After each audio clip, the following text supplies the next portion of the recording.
BRS కార్యకర్తలను వేధించేవారు ఎంత పెద్ద నాయకులైనా అధికారులైనా ఎవరిని వదిలిపెట్టమని బీఆర్ఎస్ ఎమ్మెల్సీ కవిత సంచలన వ్యాఖ్యలు చేశారు. పింక్ బుక్ మెయింటైన్ చేస్తున్నామంటూ హాట్ కామెంట్స్ చేశారామె. ముఖ్యమంత్రి రేవంత్ రెడ్డి సొంత జిల్లా వేదికగా చెబుతున్నామంటూ మాట్లాడారు. పింక్ బుక్లో అందరి చిట్టా రాసుకుంటామన్న కవిత టైం వస్తే అందరి సంగతి తేలుస్తామన్నారు.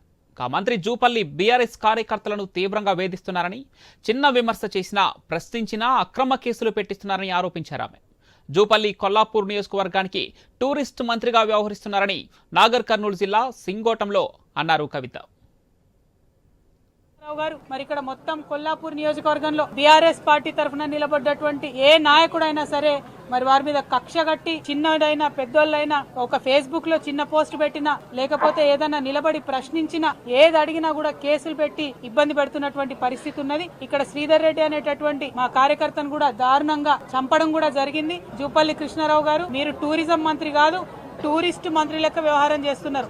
అప్పుడో ఇప్పుడో వచ్చిపోవడు తప్పితే ఎప్పుడు వస్తలేరు నియోజకవర్గానికి. అందుకే మళ్ళా ఇవాళ చెప్తా ఉన్నాం, ముఖ్యమంత్రి గారు మీ మహబూబ్ నగర్ ఉమ్మడి మహబూబ్ నగర్ జిల్లా నుండే చెప్తా ఉన్నాం, ఖచ్చితంగా పింక్ బుక్ మెయింటైన్ చేస్తాం. మా కార్యకర్తల మీద దాడి చేసిన వాళ్ళు నాయకులైనా అధికారులైనా ఎవరిని కూడా వదిలిపెట్టాం.